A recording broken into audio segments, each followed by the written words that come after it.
कहानी शुरू होती है और हम देखते हैं एक शिप के कैप्टन को जिसका नाम रॉबिन्सन है। पहले वो नेवी में काम करता था मगर अब वो 11 सालों से एक कंपनी अगोरा के लिए काम करता है। कंपनी समंदर में डूबे और गुमे हुए जहाजों को निकालने का काम करती है। फिर एक दिन ये कंपनी कुछ लोगों को जॉब से निकालती है जिसमें रॉबिन्सन भी होता है। अचानक जॉब से निकाले जाने पर रॉबिन्सन काफी दुखी होता है क्योंकि इस 11 सालों में उसकी बीवी और बेटा भी उससे बिछड़ चुके थे। काम की वजह से वो टाइम नहीं दे पाता था और उसकी वाइफ उसे छोड़कर चली गई थी। रॉबिन्सन का 11 साल एक बेटा भी होता है मगर वो अब उसकी वाइफ के साथ रहता है। कंपनी में रॉबिन्सन का एक दोस्त भी होता है जिसका नाम कर्स्टन है। इसे भी नौकरी से निकाला जाता है। कर्स्टन पर बहुत कर्जा होता है और वो काफी परेशान भी होता है इस मामले में और वो डिप्रेशन की गोलियां भी इस्तेमाल करता है। वो सब एक दिन बार में बैठे होते हैं। कर्स्टन एक राज के बारे में लोगों को बताता है मगर इससे पहले हम ब्लैक सी के बारे में कुछ समझते हैं। ब्लैक सी 5 मुल्कों से सराउंडेड है और इसकी गहराई 2200 मीटर है।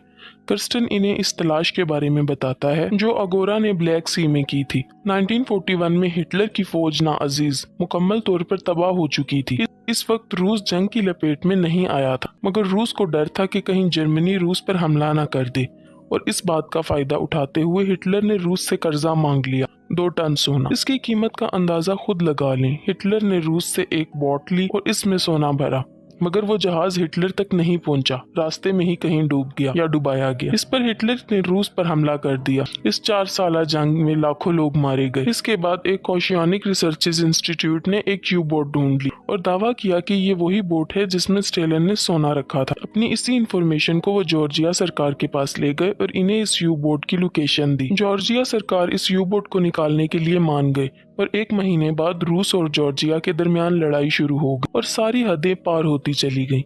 रूस को यू बोट की लोकेशन के बारे में नहीं इल्म था। जॉर्जिया को इस बारे में पता था लेकिन जब तक झगड़ा खत्म नहीं होगा कोई ब्लैक सी में दाखिल नहीं हो सकता और वो यू बोट तब तक समंदर में ही पड़ी रहेगी। जब रॉबिन्सन को इस बात का पता चला तो वो एक अमीर आदमी से इस बात के बारे में डिस्कस करता है क्योंकि इस तलाश में काफी पैसे लगने वाले थे और इनको पैसों की सख्त जरूरत होती। वो शख्स जिसका नाम लेविस होता है वो इसकी तलाश में इन्वेस्ट करने को तैयार होता है मगर वो सारे सोने का 40% लेना चाहता है। रॉबिन्सन राजी हो जाता है और इसका दोस्त कर्स्टन डिप्रेशन की वजह से सुसाइड कर लेता है। रॉबिन्सन को इस तलाश में पैसा लगाने वाला मिल जाता है। पहले वो एक सबमरीन खरीदता है जो पुराना होता है मगर इसे खरीद लेता है। रॉबिन्सन के साथ एक रशियन दोस्त होता है जिसका नाम ब्लैकी होता है। वो दोनों प्लान बनाते हैं और इस तलाश के लिए वो 12 लोगों का ग्रुप बनाते हैं जिसमें आधे रूसी और आधे अंग्रेज होते हैं। रॉबिन्सन ग्रुप में रूसी लोगों को इसलिए लेता है कि जो सबमरीन वो लेते हैं वो रशियन है और ब्लैक सी पर रशियन का ही कब्जा है तो रशियन अपने आदमियों से बचने में मददगार साबित होंगे और इस सबमरीन को चलाने के लिए कम से कम 12 लोगों की जरूरत पड़ती है। रशियन टीम में कुछ सिलेक्टेड लोगों को लेते हैं जो इस काम में काफी माहिर होते हैं। सोने की हिफाजत, इंजन की और कुकिंग के लिए कुछ लोगों को रखा जाता है। गोताखोरी के लिए उन्हें एक माहिर आदमी चाहिए होता है और वो एक पागल आदमी को रखते हैं जो कि गोताखोरी में बहुत माहिर होता है जिसका नाम फ्रीजर है। टीम मुकम्मल होने और सबमरीन को लेने के बाद वो लोग समंदर की तरफ रवाना हो जाते हैं। जब रॉबिन्सन आखिरी दफा नीले आसमान की तरफ देखता है और सबमरीन का दरवाजा बंद करके इसे समंदर में ले जाते हैं, ग्रुप का हर एक आदमी अपनी पोस्ट संभाल लेता है और सोने की तलाश में निकल जाते हैं। अभी तक सब कुछ ठीक होता है। फिर कैप्टन सबको इकट्ठा करता है और इस बारे में सबको बताता है। वो सोने की बात करता है कि हर एक को बराबर का हिस्सा मिलेगा जो बाकी का 60% है उसमें से, क्योंकि 40% उस शख्स का है जिसने इन्वेस्ट किया है। अब डैनियल उस शख्स का असिस्टेंट होता है जिसने इन्वेस्ट किया होता है तो डैनियल कैप्टन रॉबिन्सन को कहता है कि तुम्हें ऐसा नहीं कहना चाहिए क्योंकि अगर यहाँ पर किसी शख्स के दिल में लालच आ गई तो वो किसी दूसरे को मार सकता है क्योंकि इससे सबका हिस्सा बढ़ जाएगा और कैप्टन को ऐसा कहना ही नहीं चाहिए था। इस सबमरीन में सब लोग प्रोफेशनल थे और इसी खतरनाक तलाश के बाद जब वो यू बोट की लोकेशन के नजदीक पहुंचते हैं तो उसी वक्त एक रशियन डिस्ट्रॉय शिप इनके करीब से गुजरता है और वो अपना इंजन बंद कर देते हैं और बच जाते हैं। अब वो लोग प्लान बनाते हैं कि सोने के साथ वो ड्राइव शार्प को भी ले आएंगे जो इनके सबमरीन पर धमाके से डिस्ट्रॉय हो गया था। अब इस ड्राइव शार्प ही की मदद से वो फिर से सबमरीन को स्टार्ट करेंगे और यहाँ से निकल जाएंगे। अब वो 2-3 मीटर के फासले पर बाहर जाते हैं।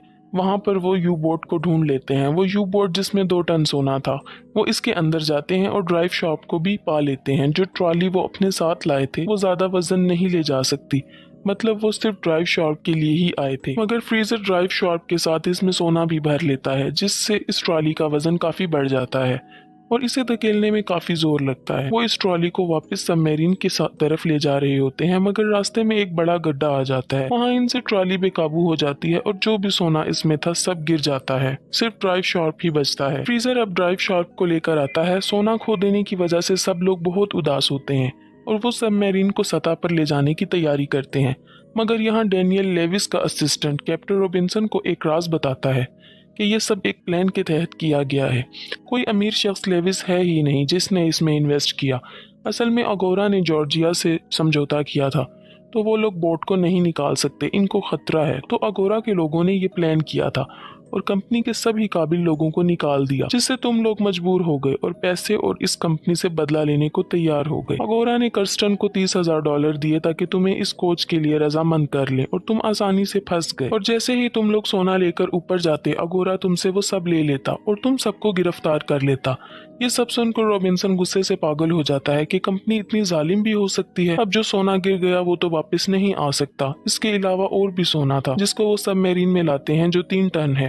ये इनकी सोच से भी ज्यादा होता है। अब तो इनको लेविस को भी 40% नहीं देने होंगे, सारा सोना इनका ही है। वो 8 लोग बच जाते हैं, हर एक को 82 मिलियन मिलेंगे अगर वो इस सोने को ले जाने में कामयाब हो जाते हैं। अब वो लोग अपनी लोकेशन पर नहीं जाएंगे, वहां से दूर चले जाएंगे ताकि अगोरा से बच सकें। अब वो लोग सोना ले लेते हैं और ड्राइव शार्क को चलाते हैं और इन्हें शक होता है कि वो चले या नहीं। वो सोचते हैं कि या तो वो हमेशा के लिए निकल जाएंगे या इसमें हमेशा के लिए फंस जाएंगे और मर जाएंगे। वो सबमरीन के इंजन को स्टार्ट करते हैं और इनकी सबमरीन चलने लगती है। वो सब बहुत खुश होते हैं कि अब वो अमीर हो जाएंगे, मगर कुछ दूर जाकर उनको हेल्पर्स की मदद से पता चलता है। सबको अलर्ट करते हैं और सबमरीन रोकने को कहते हैं।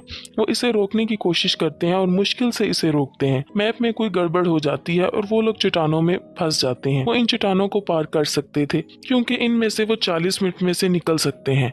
अब वो हेल्पर्स को बिठाते हैं और इसे चट्टानों से निकालने की कोशिश करते हैं। फिर अचानक किसी प्रॉब्लम की वजह से सबमरीन में ब्लास्ट होता है और सबमरीन समंदर में जा गिरती है और इसमें होल हो जाते हैं, जिससे इसमें पानी भरने लगता है। सब लोग पानी को रोकने की कोशिश करते हैं मगर वो कुछ नहीं कर पाते। इस हादसे में सब लोग मारे जाते हैं। रॉबिन्सन और उसके 2 साथी बचते हैं। रॉबिन्सन अपने साथियों को निकाल देता है मगर खुद नहीं बच पाता, क्योंकि इन दोनों को बचाने के लिए पीछे किसी एक का होना लाजमी होता है सबमरीन को कंट्रोल करने के लिए। और वो इसी समंदर में सबमरीन के साथ हमेशा हमेशा के लिए रह जाता है। ब्लैक सी की कहानी कैसी लगी जरूर बताइए।